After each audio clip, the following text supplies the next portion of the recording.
महाशिवरात्रीच्या पुन्हा एकदा तुम्हा सर्वांना खूप खूप शुभेच्छा। आपण वडवली या ठिकाणी असलेल्या शिव मंदिरमध्ये सध्या आलेलो आहोत। या ठिकाणी आपण बघत आहात अनेक नवनिर्वाचित जे काही नगरसेवक आहेत ते देखील यंदाच्या वर्षी सुद्धा दरवर्षीप्रमाणे छान छान आयोजन जे महाप्रसादाचं केलेलं आहे आणि महादेवाचं दर्शन घेत आहे। आता आपल्यासोबत नगरसेवक आहेत शैलेश भोईर सर, त्यांच्याशी संवाद साधूया। काय मागणी केली यंदाच्या वेळेस महादेवाची? काही मागणी नाही केली, देवाचा आशीर्वाद खूप आहे माझ्यावर। आम्ही मागील म्हणजे राजकीयाने पण आहेच आणि देवावर श्रद्धा असलीच पाहिजे। हे आमचं जे मंदिर आहे मला वाटतं 1988-89 पासून या मंदिरची स्थापना केलेली आहे आणि या मंदिरचे ट्रस्टी आहेत जे मंगल म्हात्रे असतील, अर्जुन भोईर असतील, यांच्या माध्यमातून एवढा 20-25-30 वर्षापासून या मंदिरात सर्व काम चालू आहे। वामनदादा म्हात्रे असतील, तुकाराम शेठ म्हात्रे असतील, यांच्या माध्यमातून आम्ही मागील 15-20 वर्षापासून आम्ही ते भंडाराची चालू असतो, जो पूजेच्या आदल्या दिवशी असतो आणि खूप जुना काळ होता मला वाटतं, ज्यावेळी ते व्यवस्थित रस्ते देखील नव्हते, लाईट नव्हती, तेव्हापासून नागरिकांची भक्ती आहे, श्रद्धा आहे। आम्ही स्थानिक गाववालेच होतो, फक्त नवीन अंबरनाथ गाव असेल, वडवली गाव असेल, या लोकांचं श्रद्धास्थान आहे।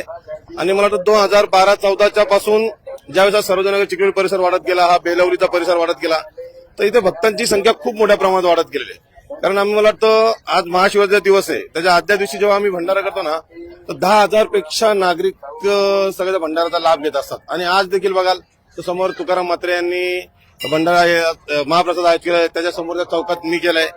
श्रद्धा असते, चांगलं वाटतं। आणि आज खास करून महाशिवरात्रीचा रविवार आलेला आहे, रविवार आल्यामुळे अजून घरी सगळ्यांना सुट्टी आहे। पुन्हा एकदा सगळ्या नागरिकांना महाशिवरात्रीच्या खूप खूप शुभेच्छा देतो।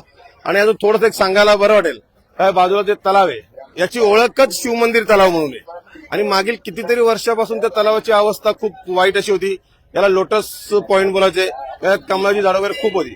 परंतु तुकाराम म्हात्रे असतील, सचिन भोईर असेल, प्रवीण भोईर असेल, यांच्या माध्यमातून मागील 2-4 वर्षापासून स्वयं खर्चातून आणि लोकवर्गातून यातला गाळ काढण्यात आलेला आहे।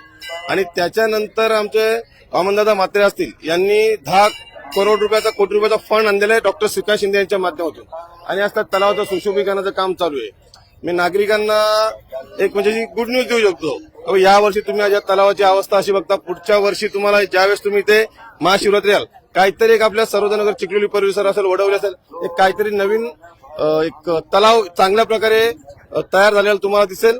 आणि पुन्हा एकदा नागरिकांना महाशिवरात्रीच्या खूप खूप शुभेच्छा देतो। धन्यवाद दादा, धन्यवाद।